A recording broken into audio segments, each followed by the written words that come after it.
जोहार आप सभी का। आदम गौंडवी जी की दो लाइन है कि जिस्म क्या है रूह तक सब कुछ खुलासा देखिए। जिस्म क्या है रूह तक सब कुछ खुलासा देखिए। आप भी इस भीड़ में घुसकर तमाशा देखिए। जो बदल सकती थी इस राज्य के मौसम का मिजाज, जो बदल सकती थी इस राज्य के मौसम का मिजाज, उस युवा पीढ़ी का चेहरे का हताशा देखिए। ये बातें मैं इसलिए कह रहा हूँ कि जो 2019 का चुनाव था उसमें झारखंड मुक्ति मोर्चा की सरकार ने ये वादा किया था कि एक साल में झारखंडी युवाओं को 5 लाख नौकरियां देंगे। और ऐसे ना जाने कितने ही उनके वादे हैं। जैसे पहला वादा है कि 1900 जैसा ही सरकार बनेगी 1932 के खतियान आधारित स्थानीय नीति नियोजन नीति बनाएंगे। वो तो खैर दूर की बात है, हम सीधे बात करते हैं नौकरियों पर। आज का टॉपिक नौकरियां ही हैं। तो इन्होंने वादा किया था और इनकी जो साथ में सरकार है, जो कांग्रेस की सरकार, उन्होंने कहा था कि घर घर में एक सरकारी नौकरी होगा। इसके साथ आरजेडी भी है। खैर यहाँ बात हम केवल इसलिए हेमंत सोरेन की सरकार की करेंगे क्योंकि इन्होंने ही वादा किया था कि हमारी स्थानीय की जो सरकार बनेगी उसमें सबसे पहले स्थानीय नीति बनेगी। स्थानीय नीति बनने के बाद उसमें नियोजन नीति बनेगी और नियोजन नीति के तहत हम 5 लाख युवाओं को नौकरी देंगे। और साथ ही साथ ये भी वादा किया था कि जेपीएससी का जो है हर साल 2 एग्जाम होगा, यानी 6 महीने में 1 एग्जाम होगा। लेकिन आप तो जानते हैं कि जेपीएससी का 1 एग्जाम मात्र इसकी सरकार में हो पाई है। और ये वादा का ये मैनिफेस्टो है, ये मैं कोई नहीं बोल रहा हूँ, मैंने प्रिंट आउट निकाला है। ये हेमंत सोरेन की सरकार ने ही वादा किया था कि 5 लाख नौकरी देंगे। ठीक है, तो ये मैनिफेस्टो इसका सरकारी का, आप चाहे तो इसका भी दस्तावेज निकाल सकते हैं। आप कभी भी हेमंत सोरेन जो हमारे माननीय मुख्यमंत्री जी हैं उसके ट्विटर हैंडल या फेसबुक हैंडल पे जाके इनके वादे का मैनिफेस्टो आप निकाल सकते हैं। तो ये उनका वादा था। अब बात है कि इन्होंने पूरे 3.5 सालों के कार्यकाल में कितनी सरकारी नौकरी या प्राइवेट नौकरियां दे पाए हैं, जबकि इनके वादा था कि हम यहाँ के झारखंडियों से ही यहाँ की सीटों को भरेंगे। पहले खतियान से स्थानीय नीति बनाएंगे, फिर नियोजन नीति बनाएंगे और उसमें 90% के आसपास यहाँ झारखंड के लोगों से भरेंगे और 75% जो है प्राइवेट की नौकरियों में यहाँ झारखंड के लोगों से ही, झारखंड के युवाओं से ही हम नौकरी में भरेंगे। लेकिन ये हमारे पास यहाँ हाथों में हमारे पास ये लिस्ट है कि इस सरकार ने 3.5 साल के कार्यकाल में कितनी नौकरियां दे पाई हैं। तो इन नौकरियों का वादा करें, अगर बातें करें तो इन्होंने कितनी नौकरियां दी हैं तो ध्यान से सुनिएगा। खिलाड़ियों की सीधी नियुक्ति इन्होंने 39 की हैं, मात्र 39। कृषि पदाधिकारियों की नियुक्ति उन्होंने 129 की हैं। प्रयोगशाला सहायक के 37, 7वीं और 10वीं जेपीएससी का 252 सीट, 252 का वैकेंसी लिया गया है। आपको याद दिला दें कि 252 जो सीटें थी 7वीं से जेपीएससी, यानी 4 होती है। 4 जेपीएससी में अगर किसी भी तरह से अगर देखा जाए, आंकड़ों के हिसाब से ही देखा जाए, तो एक जेपीएससी में लगभग इसका बैठता है 58 सीट, यानी एक जेपीएससी में मात्र इन्होंने 58 सीट निकाला। लेकिन आप कभी भी जब से जेपीएससी का एग्जाम हो रहा है तब के इतिहास को उठा देख लिए, एक जेपीएससी में कम से कम 250 से सरप्लस सीटें रहती हैं, लेकिन एक जेपीएससी में मात्र इन्होंने 58 सीटें निकालने का काम किया है। केवल एक कॉलम, एक खाना पूर्ति किया गया है कि हमने जेपीएससी का एग्जाम 4 ठो लिया है। तो ये अगला बार चुनाव में गिना सकते हैं कि हमने तो अभी 2 सालों के कार्यकाल में 4 जेपीएससी ले लिए, जबकि वो 4 को मिला के कितना सीट दिया गया, मात्र 252। अगर एक जेपीएससी का उसमें लगाते हैं तो कितना हो गया, मात्र 58 सीट, मात्र 58 सीट। अब फिर से सुनने में आ रहा है कि एक बार 2-4 को जेपीएससी फिर से मिला के लाया जाएगा और सीटें कितनी रहेगी, वही 50-60 इससे एक रहेगा। तो मतलब एक तरह से खाना पूर्ति किया जा रहा है। जबकि जितना भी 21 डिपार्टमेंट 22 डिपार्टमेंट जो झारखंड सरकार में है, सब के सब प्रभार में चल रहे हैं। कहीं बीडीओ है तो कहीं सीओ नहीं, कहीं सीओ है तो कहीं बीडीओ नहीं, सभी के सभी प्रभार में चल रहे हैं। सभी सीटें खाली, सीट खाली रहते हुए वैकेंसी क्यों नहीं निकलती है। अब दूसरा सवाल ये है, अब जेपीएससी का, उसके बाद आयुष चिकित्सकों की नियुक्ति 217 किया है। ए ग्रेड नर्स की नियुक्ति 320 को हुआ है। सहायक अभियंता 617 हुआ है। लेकिन 617 इन वैकेंसी में एक बात ध्यान रखिएगा, इसमें से 70 से 72%, किसी में 75%, तो किसी में 80% बाहरियों का नौकरी हुआ है। सहायक अभियंता का 617 हुआ है, पशु चिकित्सक का 32 हुआ है, चिकित्सा पदाधिकारी का 470 हुआ है। इसमें सारा डॉक्यूमेंट हमने दिखाया था कि किस तरह से 75 या 72% बाहरियों को नौकरी हो जा रहा है खतियान आधारित स्थानीय नीति नियोजन नीति नहीं लागू होने के कारण। ये पहले हम वीडियो में दिखा चुके हैं और इसका सबूत भी पेश किए थे आप लोग के सामने, शायद आप लोगों ने देखा होगा। सहायक लोक अभियोजकों की नियुक्ति 113 किए हैं।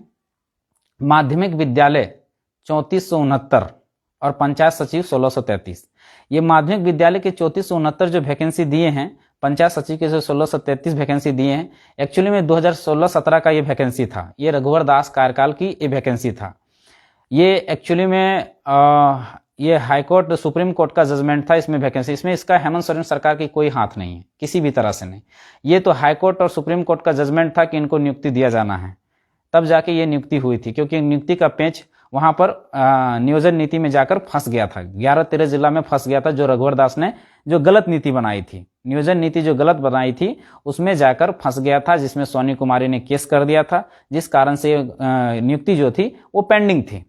फिर पेंडिंग होने के कारण मतलब ये है, इसका अर्थ ये है कि इसमें हेमंत सोरेन की सरकार का कोई हाथ नहीं है इसमें वैकेंसी देने। सुप्रीम कोर्ट का जजमेंट आया कि इन लोगों को नियुक्ति दिया जाना चाहिए, तो नियुक्ति मिल रही है, इसमें इनका कोई हाथ नहीं। अब है निम्न वर्गीय लोक राजस्व विभाग 707, कोषागार लिपिक वित्त विभाग 166। टोटल अगर सरकारी नौकरियों की बात करें तो इन्होंने अभी 7,578 वैकेंसी दी है, जिसमें से 72%, 75%, 80% तक बाहरी लोग घुस गए हैं। ध्यान से सुनिएगा, 72% से लेकर कभी 75% से 80% इसमें इस नौकरियों में 7,578 सीटों में बाहरी लोग घुसे। आप कितना परसेंट बाहरी लोग घुसे आप अंदाजा लगा लीजिए। इतना सरकारी नौकरी दिए। प्राइवेट नौकरियां जो दिए हैं उसमें निजी क्षेत्र में सीधी नियुक्ति 2000 एक बार दिए हैं, एक बार 11,404 दिए हैं, 406 दिए हैं। ठीक है, अब इतना में से ये नियुक्तियों में क्या हुआ था कि जहां प्राइवेट नौकरियों में नियुक्ति दी गई थी वहां से 7,000, 8,000 में 12 घंटे 14 घंटे वहां की कंपनियां खटा रही थी, तो वहां के युवा पीढ़ी सब छोड़ के आ गए। अब समझिए कि जिन्होंने पूरा मैनिफेस्टो में अपना वादा किया, अपना घोषणा पत्र में ये वादा किया कि हम 1 साल के कार्यकाल में 5 लाख नौकरी देंगे, उन्होंने पूरे 3.5 साल के कार्यकाल में मात्र 7,578 वैकेंसी सरकारी में दी है, नौकरी दी है, जिसमें से 75% से 80% तक बाहरी लोग घुस गए हैं। अब इसमें से आप निकाल लीजिए कि कितना झारखंडियों को नौकरी हुआ है। और इस 70 से 75% इसलिए बाहरी लोग घुसे क्योंकि यहाँ स्थानीय नीति और नियोजन नीति है ही नहीं और नौकरियां दे दी गई। अब समझने वाला विषय है। अब आप तय कीजिए कि क्या हो रहा है और क्यों स्थानीय नीति और नियोजन नीति की जरूरत है, क्यों झारखंडियों को परिभाषित होने की जरूरत है, क्यों 1932 के खतियान को लागू करने की जरूरत है। अगर 1932 के खतियान के आधार पर झारखंडियों को आइडेंटिफाई नहीं किया जाता है और उसके आधार पर स्थानीय नहीं बनता है और फिर नियोजन नहीं बनता है, तो इसी तरह से अगर नियुक्तियां आएंगी तो 70 से 75% तक बाहरी लोग घुसते चले जाएंगे और बाहरी घुसते चले जाएंगे। अभी तो हमारे सीटें खाली हैं, इसलिए अभी हमें समझ में नहीं आ रही है। अगर इन नई नियुक्तियों में अगर 75% अगर बाहरी लोग घुसेंगे तो फिर समझिए झारखंड 5 साल में फिर से बिहार बन जाएगा। ये हम लिखित बॉन्ड पेपर अगर कहीं है तो लाके दीजिए, हम उसमें लिख देंगे। और जहां तक सरकार ने कही कि 5 लाख हम सरकारी नौकरियां में देंगे, तो कैसे देंगे? सवाल खड़ा होता है कि कैसे देंगे।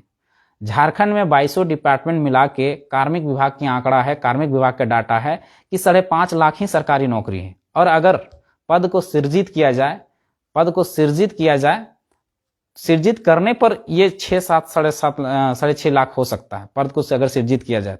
और इन्हें वादा कर दिया है 5 लाख का। 5 लाख का वादा कर दिया, टोटल नौकरी है, उसमें से मात्र 3.5 लाख पोस्ट ही खाली है, तो ये 5 लाख नौकरी देंगे कैसे? 3.5 लाख पोस्ट खाली है, 3.5 लाख पोस्ट को भर भी नहीं सकते क्योंकि कुछ नियुक्तियां बैकलॉग के लिए भी रखना पड़ेगा, यानी 30% से 40% आप लोग बैकलॉग के लिए रखना पड़ेगा, यानी घटा दे तो मान लो 1.5-2 लाख रुपए, 1.5-2 लाख बचते हैं। और उन्होंने वादा कर दिया है कि 5 लाख सरकारी नौकरी देंगे। ये हम नहीं कर रहे हैं, देखिए यहाँ लिखा हुआ है, इसमें इनका मैनिफेस्टो में लिखा हुआ है। तो जब ये 5 लाख नौकरियों का वादा कर देते हैं, सरकारी नौकरियों का मतलब फेंकने का कोई सीमा होता है। इनको आंकड़ों का पता नहीं, इनको ज्ञान नहीं कि कैसे होता है, कम से कम आंकड़ा तो निकाल लेते कि कितनी सरकारी नौकरियां हैं। 5.5 लाख में 3.5 लाख पोस्ट खाली है। 3.5 लाख में से अगर बैकलॉग के छोड़ दें तो मात्र 2 से 2.5 लाख ही नौकरी दे सकते हैं। फिर भी कैसे देंगे जब तक स्थानीय नीति और नियोजन नीति नहीं रहेगी। तो आप थोड़ा सोचिए, आप थोड़ा दिमाग लगाइए कि सरकारें फिर से आएंगी, फिर से वादा करेंगी और फिर 2024 में आपको फिर से उलझा के चले जाएगी। नेताओं का एक बात जान लीजिए, नेताओं का आश्वासन का मतलब होता है धोखा देना। इस आश्वासन से बचिए। और सबसे पहले हम नेता को ही दोषी क्यों माने? सबसे पहले दोष तो हम ही हैं। सबसे पहले बदलाव तो हम जनता में करना पड़ेगा। सबसे बड़ा चोर अगर कहें, सबसे बड़ा अगर बेईमान अगर कहें तो हम जनता हैं, हम स्वयं हैं। पहले अपने अंदर के बदलाव करना पड़ेगा, तभी ये चीज़ें हो सकती हैं। बदलाव मतलब क्या कि वोट का जब टाइम आएगा तब हम दारू, मुर्गा, पेट्रोल में बिक जाएंगे। दारू आएगा आपके में 500 रुपया आएगा, आप वोट किसी को भी दे देंगे। नहीं, ये वोट की कीमत को समझिए।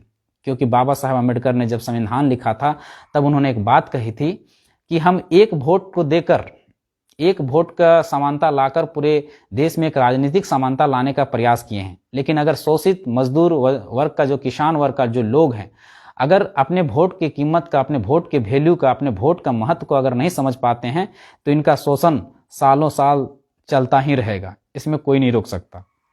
क्योंकि आप अपनी वोट की कीमत को समझिए कि आपके वोट का कीमत कितना है।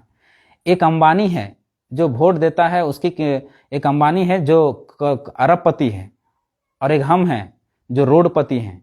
हम वोट देते हैं, उसका भी एक ही गिनाता है, एक ही गिनाता है, और अंबानी भी वोट देता है, उसका भी एक ही गिनाता है।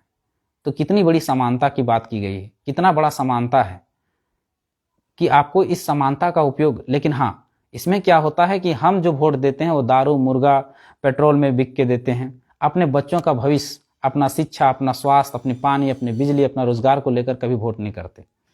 जिस कारण से हम लोग का ये स्थिति है। जिस दिन हम अपने शिक्षा के लिए वोट करने लगेंगे, अपने भविष्य के लिए वोट करने लगेंगे, अपने स्वास्थ्य के लिए वोट करने लगेंगे, अपने रोजगार के लिए वोट करने लगेंगे, दारू मुर्गा से ऊपर उठकर वोट करने लगेंगे, उस दिन ही सुधार होगा।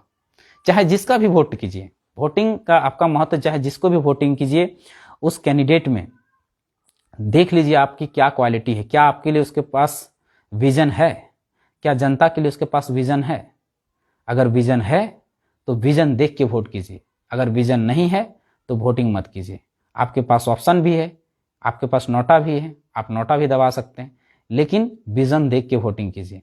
और दारू, मुर्गा और पेट्रोल का तो एकदम ना कर दीजिए, क्योंकि भविष्य देखिए, और नहीं तो फिर नेताओं को दोष देने से कोई फायदा होने वाला नहीं। आप अगर मान लिया जाए एक विधायक एक चुनाव में 10 करोड़ रुपया खर्च करता है, उसकी सैलरी कितना है? अभी बढ़ा है तो 2,80,000। अगर मान लिया जाए, चलिए हम 3 लाख ही मान लेते हैं, तो 12 महीना में कितना हो गया? यानी 36 लाख रुपये। 36 लाख रुपये हो गया, यानी 5 साल के अगर मल्टीपल करें तो जितना भी होता है, ये 2-3 करोड़ के आसपास जो भी है। अब वो एक चुनाव में अगर 10 करोड़ रुपये खर्च कर रहा है तो 5 साल में 10 करोड़ वो कहाँ से निकालेगा? 10 करोड़ तो आप ही से निकालेगा। फिर जो टेंडर का आपका 100 करोड़ का जो रोड आएगा, उसमें 40% वो लेगा। 40% यानी 100 करोड़, 100 करोड़ में 40 करोड़ उसका ले लिया। मान लीजिए कोई रोड का हाईवे है, चाहे जो भी है, बचा कितना? उसमें से फिर वो 10% में वीडियो का जाएगा, 9%, 1% बड़ा बाबू कट के कितना बचा? 50। अब वहां पर अगर 50 बचा, 50 में ठेकेदार को भी बचाना है, तो रोड कैसा बनेगा? जो रोड चलना चाहिए 100 साल, वो चलेगा, जो 100 साल चलना चाहिए वो रोड कितना चलेगा? 10 साल में टूट के खत्म हो जाएगा। तो बेईमानी तो सबसे पहले आप में शुरू हो रहा है। आप 500 में बिक गए, नेता 5 करोड़ में बिक गए। आप कह जाते हैं कि नेता बिक जाते हैं, दूसरे दलों में चल जाते हैं। तो जब आप चुनाव में बिक सकते हैं तो नेता क्यों नहीं बिक सकते? आप बिक सकते हैं चुनाव में, तो वो क्यों नहीं बिक सकते? उन्होंने एक बिजनेस किया है, 10 करोड़ रुपए इन्वेस्ट किए, तब जाके वो विधायक बना है। तो जब वो विधायक बना है तो 5 साल में कमाने के भी सोचेगा। 10 करोड़ खींचे इन्वेस्ट किया है तो कम से कम 50 करोड़ कमाने का सोचेगा, या 100 करोड़ कमाने का सोचेगा। इससे नीचे तो किसी कोई सोचेगा नहीं। तो ये सब चीज़ें ये आंकड़े हैं कि सबसे पहले अपने आप को बदलाव कीजिए, अपने अंदर बदलाव कीजिए, अपने भविष्य को देखिए, अपने आने वाली पीढ़ी को देखिए। आज हम कहते हैं जब वोट रहेगा तब हम दारू मुर्गा में वोटिंग करेंगे, और जब चुनाव खत्म हो जाएगा तब कहेंगे कि मेरा बेटा का अच्छा से पढ़ाई नहीं हो रहा है सरकारी स्कूल में। अगर बीमार पड़ गया बेटा तो कहेंगे कि उसका इलाज नहीं हो पा रहा है, सर प्राइवेट में कराना पड़ेगा। और जब आपका बेटा ग्रेजुएशन कर लेगा, बीटेक कर लेगा, एमबीए कर लेगा, तब कहेंगे झारखंड में नौकरी नहीं मिल पा रहा है। तो क्या कभी आपने बेटा के नौकरी शिक्षा को लेकर, कभी बेटा के स्वास्थ्य को लेकर, कभी बेटा के रोजगार को लेकर कभी वोटिंग किया है? नहीं किया है। ये सवाल आप लोग अपने में कीजिएगा, ये सवाल अपने आप से कीजिएगा। क्या इसको सोचकर कभी आप लोगों ने वोटिंग किया है? अगर जब आप लोगों ने इसको सोचकर कभी वोटिंग किया ही नहीं तो ये चीजें कहां से आपको मिलेंगी? जब चुनाव रहता है तब आप लोग एक कार्यकर्ता होके झंडा लेकर स्कॉर्पियो के अगला सीट पर बैठेंगे, और जब चुनाव खत्म हो जाएगा तो आप लोग को ट्रैक्टरों में लटकने के लिए नहीं मिलता है। तो इस बात को समझिए, इस बात को सोचिए कि बदलाव सबसे पहले अपने अंदर करना है। इस बार 2024 के चुनाव में ना दारू, ना मुर्गा, ना गांजा, ना पेट्रोल। जिसको आपको अच्छा लगे आपको एक वोट देने का अधिकार है, और ना किसी का गुलामी भी नहीं करना है। ये बात भी याद रखिए, किसी का गुलामी भी नहीं करना है। अगर कहे गए तो आप लोग अगर आएंगे तो क्या आप लोग कहना नहीं, हम लोग का भी कोई गुलामी नहीं करना है। अगर हम कहीं गलत कर रहे हैं तो हम लोग का विरोध कीजिए, खुलकर विरोध कीजिए कि आप लोगों ने ये गलत काम किया। कोई भी पार्टियां, किसी भी पार्टी का कार्यकर्ता बनिए, लेकिन आवाज उठाने का हैसियत रखिए। ऐसा नहीं कि गलत हो रहा है तो होने दें, हमारा चल रहा है बस इतना ही मतलब नहीं। और हमारा भी नहीं, सीधी सीधी बात, आपका एक वोट देने का अधिकार है, आप घर में बैठे रहिए। हमें अगर वोट देने का मन करे तो एक वोट दीजिए, लेकिन किसी का गुलामी करने मत जाइए, किसी का झंडा ढोने मत जाइए। फलना जिंदाबाद, ढिमका जिंदाबाद, नहीं, हमारा भी नहीं करना है, किसी का भी नहीं करना। आप अपने वोट का केवल सही इस्तेमाल कीजिए। अगर इस वोट का सही कीमत आप लोग जान गए, जिस दिन जनता जागेगी उसी दिन उलगुलान होगा। हम लोग का नारा ही है, जिस दिन जनता जागेगी उस दिन उलगुलान होगा। बस आप लोग को जागना है, समझना है। जिस दिन जाग गए, समझ गए, उसी दिन उलगुलान हो जाएगा। उस दिन हम लोग को फिर आप लोग के पास आने की जरूरत नहीं है। उसी दिन क्रांति होगा, उसी दिन बदलाव होगा। और नहीं, अगर आप लोग इतना हम लोग जगाने का प्रयास कर रहे हैं, अगर नहीं जाग पाए तो सोच लीजिए कभी ना बदलाव होगा, ना कभी परिवर्तन होगा। धन्यवाद। जोहार। जय झारखंड।